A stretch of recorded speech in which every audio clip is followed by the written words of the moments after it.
ഇത് എല്ലാ മലയാളികളുടെയും നഷ്ടമാണ്, തീരാനഷ്ടമാണ്. എൻ്റെ ജീവിതത്തിൽ ഇത് വളരെ വലിയൊരു നഷ്ടമാണ്. കാരണം ഞങ്ങൾ മനസ്സുകൊണ്ട് വളരെ അടുത്ത സഹോദരന്മാരെ പോലെ അടുത്ത ആൾക്കാരായിരുന്നു. എന്നെ സ്നേഹിക്കുകയും എന്നെ ശകാരിക്കുകയും ചെയ്തിട്ടുള്ള ആളാണ്. കാരണം ഞാൻ ആരെങ്കിലും എന്തെങ്കിലും എന്നെക്കുറിച്ച് എഴുതുകയോ പറയുകയോ ചെയ്താൽ ഉടനെ പ്രതികരിക്കും. ഞാൻ ശക്തമായി പ്രതികരിക്കുമായിരുന്നു ഒരു കാലഘട്ടത്തിൽ. അപ്പോൾ എന്നോട് അദ്ദേഹം ഒരിക്കൽ പറഞ്ഞു, എന്നെ ഉപദേശിച്ചു, ചെണ്ടപ്പുറത്ത് കോല് വീഴുമ്പോൾ തമ്പിത്തിനെ മറുപടി പറയുന്നത്, ആരും എന്ത് വേണം പറഞ്ഞോട്ടെ, നമ്മളാണെന്ന് സ്വയം മനസ്സിലാക്കിയാൽ മതി, നമ്മളതിന് മറുപടി പറയാൻ നടക്കണ്ട. അദ്ദേഹം ഒരിക്കലും അത്തരം ആരോപണങ്ങൾക്ക് ഒരു മറുപടി പറഞ്ഞിട്ടില്ല. താൻ ആരാണെന്ന് ബോധമുണ്ടാവണം, എഴുത്തുകാരനെ താൻ ആരാണെന്ന് ബോധമുണ്ടാവണം. എന്നെ ഉപദേശിച്ചിട്ടുണ്ട് എം ടി വാസുവേട്ടൻ എന്നാണ് അദ്ദേഹത്തെ വിളിച്ചിരുന്നത്.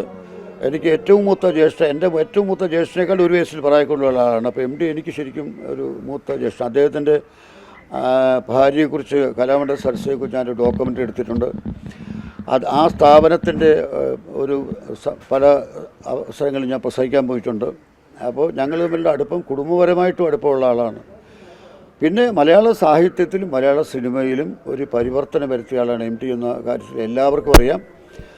അദ്ദേഹം സ്വദേശ ചിത്രങ്ങൾ, നല്ല കലാമൂല്യമുള്ള ചിത്രങ്ങൾ സംവിധാനം ചെയ്തതാണ്. മറ്റ് സംവിധായകരുമായിട്ട്, അതായത് ഈ ബുദ്ധിജീവി സംവിധായകരുമായി അദ്ദേഹത്തിനുള്ള വ്യത്യസ്തത എന്താണെന്ന് ചോദിച്ചാൽ, എൻ്റെ പടങ്ങൾ ജനങ്ങൾ കാണണമെന്ന് ആഗ്രഹിച്ച ആളാണ് അദ്ദേഹം.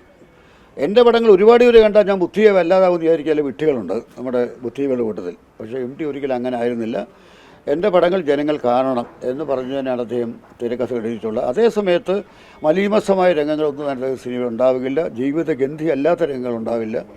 അപ്പോൾ തിരക്കഥാകൃത്ത് എന്ന നിലയിലും സംവിധായകൻ എന്ന നിലയിലും ഒരു ചെറുകഥാകൃത്ത്, നോവലിസ്റ്റ് എന്ന നിലകളിൽ രണ്ട് സാമ്രാജ്യങ്ങൾ കെട്ടിപ്പടുത്തതിന് ശേഷം ഈ സിനിമയിൽ വന്നിട്ടും അതുപോലെ പുതിയ മേഖലകൾ പിടിച്ചടക്കാൻ കഴിയുന്ന, തുടർന്നുമെല്ലാം പൊന്നാക്കിയ ഒരു മഹാനായ പ്രതിഭാശാലിയാണ് എം ടി.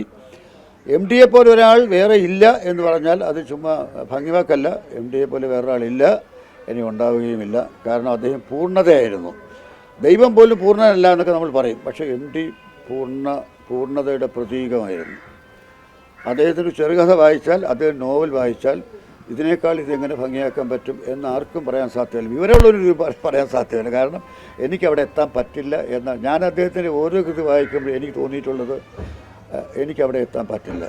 എനിക്ക് എത്താൻ പറ്റാത്ത ഒരു ലോകത്താണ് അദ്ദേഹം ജീവിക്കുന്നത്. ആ ബഹുമാനത്തോടെ, ആ ആദരവോടെയാണ് എന്നും ഞാൻ എം ടിയെ കണ്ടിട്ടുള്ളത്.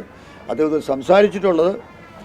ഏറ്റവും സ്നേഹമായ അനുജനെ പോലെ പെരുമാറുമ്പോഴും ഒരു കൂട്ടുകാരനോടെന്ന പോലെ ഞാൻ സ്വാതന്ത്ര്യം കാണിച്ചിട്ടില്ല എം ടിയോട്. എപ്പോഴും ആ ഒരു ബഹുമാനം നിലനിർത്തിയാണ് ഞാൻ ജീവിച്ചത്. അദ്ദേഹത്തിൻ്റെ മരണം എല്ലാ മലയാളികൾക്കും നഷ്ടം, എനിക്ക് മാത്രമല്ല, എല്ലാ മലയാളികളുടെയും ഒരു വലിയ നിധിയായിരുന്നു അദ്ദേഹം.